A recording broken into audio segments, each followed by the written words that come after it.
اعوذ باللہ من الشیطان الرجیم بسم اللہ الرحمن الرحیم۔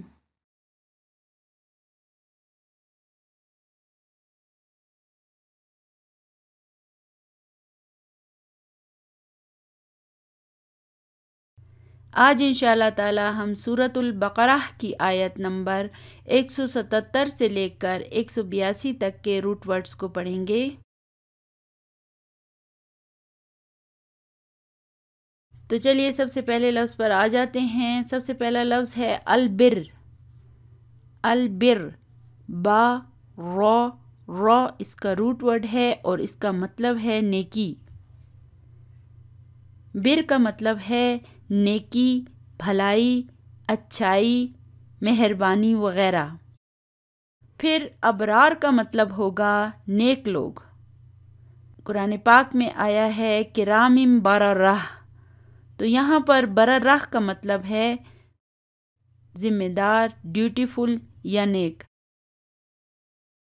قرآن پاک میں یہ الفاظ ملائکہ کے لیے استعمال ہوئے ہیں۔ اس روٹ ورڈ سے پھر بر کا لفظ بنتا ہے جو کہ بحر کی ضد ہے، یعنی خشک زمین۔ زمین کا وہ ٹکڑا جس پر سمندر ہوتا ہے اسے ہم بحر کہتے ہیں، اور باقی وہ حصہ جس پر سمندر نہیں ہوتا، خشکی ہوتی ہے، اسے بر کہتے ہیں۔ اردو میں بھی ہم کہتے ہیں بر اعظم، بر صغیر، تو یہ بر لفظ اردو میں بھی موجود ہے، یعنی کہ خشک زمین کا بڑا ٹکڑا۔ چلیے ابھی اگلے لفظ پر چلتے ہیں۔ الرقاب۔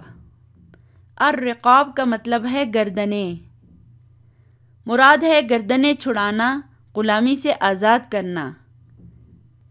قرآن پاک میں یہ روٹ ورڈ مزید کچھ معنوں میں بھی استعمال ہوا ہے، جیسے پاس رکھنا، عزت رکھنا، لحاظ رکھنا۔ رقیب کا مطلب ہے نگران، نظر رکھنے والا۔ اسی سے پھر ترقبہ ہے، یعنی وہ ڈرا۔ اسی سے پھر ہے ارتقبہ، یعنی کہ منتظر ہونا، چشم برا ہونا۔ چلیے ابھی اگلے لفظ پر چلتے ہیں۔ اگلا لفظ ہے الزکوٰۃ۔ ز، کاف، واو اس کا روٹ ورڈ ہے اور اس کے معنی ہیں زکوٰۃ۔ ہم جو اپنے مال پر اور اپنے گولڈ پر زکوٰۃ دیتے ہیں نا، تو یہاں پر یہ وہ والی زکوٰۃ مراد ہے۔ زکا کا مطلب ہے پاک کرنا، ستھرا کرنا۔ اسی طرح پھر تزکا کا مطلب ہے خود کو پاک کرنا، پاکیزگی اختیار کرنا۔ پھر قرآن پاک میں زکیتن کا لفظ بھی آیا ہے جس کا مطلب ہے بے گناہ، پاک۔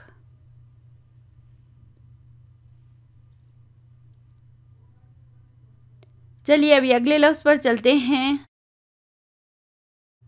الموفون۔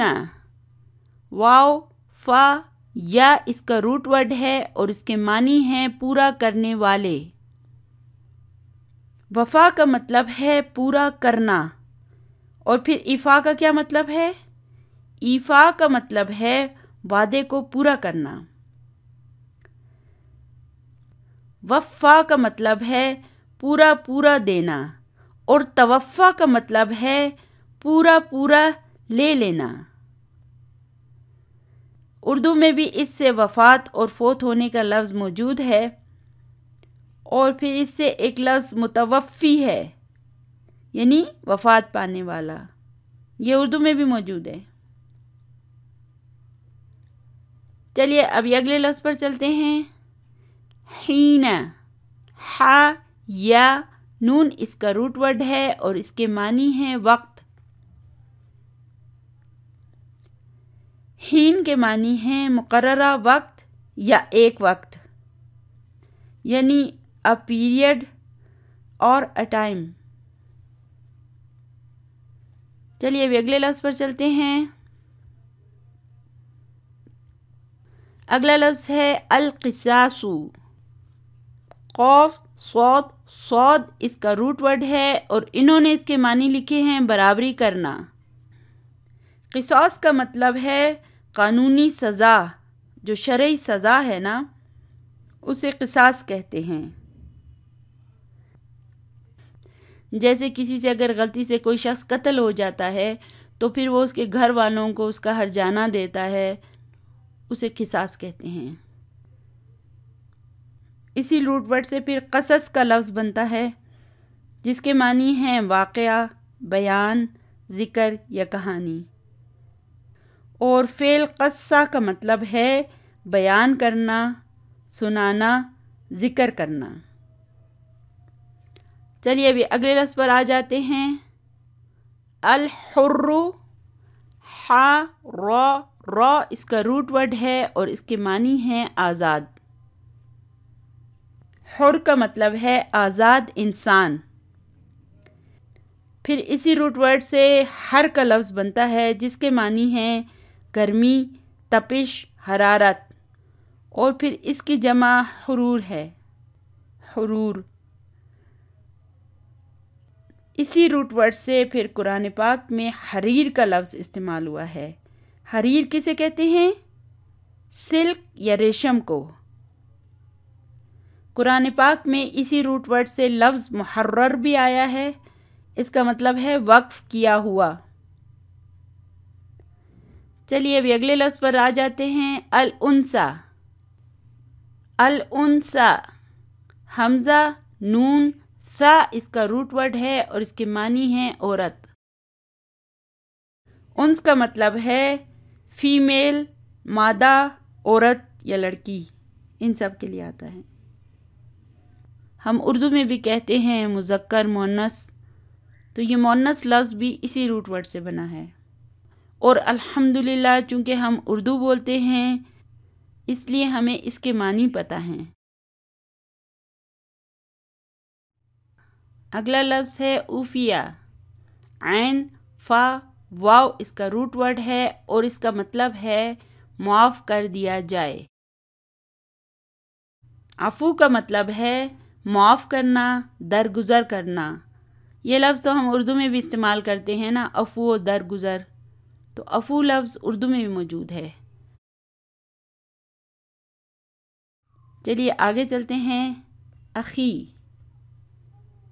اگلا لفظ ہے اخیہ، حمزہ، خا، واو اس کا روٹ ورڈ ہے اور اس کے معنی ہیں اس کے بھائی۔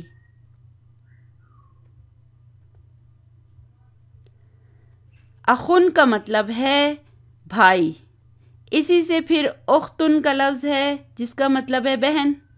اخوتن کا مطلب ہوگا بھائی بہن۔ قرآن پاک میں آیا ہے وَإِن كَانُوا إِخْوَةً رِجَالًا وَنِسَاءً فَلِلذَّكَرِ مِثْلُ حَظِّ الْأُنثَيَيْنِ، تو اس آیت میں اخوتن کا مطلب بھائی بہن دونوں ہیں۔ اخوتن کا لفظ خالی بھائیوں کے لیے بھی قرآن پاک میں آیا ہے، حضرت یوسف کے بھائیوں کے لیے۔ اگلا لفظ ہے اداءن، حمزہ، دال، یا اس کا روٹ ورڈ ہے اور اس کا مطلب ہے ادا کرنا۔ اداءن کا مطلب ہے پیمنٹ کرنا۔ قرآن پاک میں یہ کچھ مزید معنوں میں بھی آیا ہے، جیسے ادا کرنا، واپس کرنا، دے دینا۔ اگلا لفظ ہے الالبابی، لام، با، با اس کا روٹ ورڈ ہے اور انہوں نے اس کے معنی لکھے ہیں عقل۔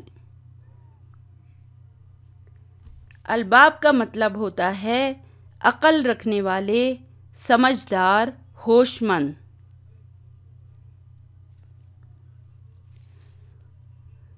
اگلا لفظ ہے ترکا، تا، را، کاف اس کا روٹ ورڈ ہے اور اس کا مطلب ہے چھوڑے۔ ترکا کا مطلب ہے چھوڑ دینا، ترک کر دینا، اسی سے پھر تارک لفظ بنتا ہے۔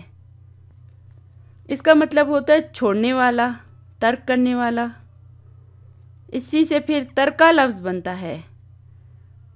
جب کوئی انسان مر جاتا ہے تو اپنے پیچھے جو مال و اسباب چھوڑتا ہے، جو کچھ چھوڑتا ہے، اسے اس کا ترکہ کہا جاتا ہے۔ اگلا لفظ ہے جنفن، جیم نون فا اس کا روٹ ورڈ ہے اور اس کا مطلب ہے طرف داری۔ جنفن کا مطلب ہے غلطی یعنی ایرر۔ پھر اسی سے قرآن پاک میں ایک لفظ آیا ہے متجانفن۔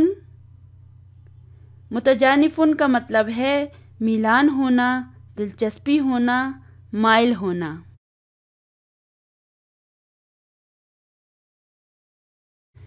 الحمدللہ آج ہم نے سورۃ البقرہ کی آیت نمبر 177 سے لے کر 182 تک کے نئے روٹ ورڈز کو پڑھ لیا ہے اور الحمدللہ ان کے معنی بہت آسان اور مختصر سے تھے۔ دعاؤں میں یاد رکھیے گا۔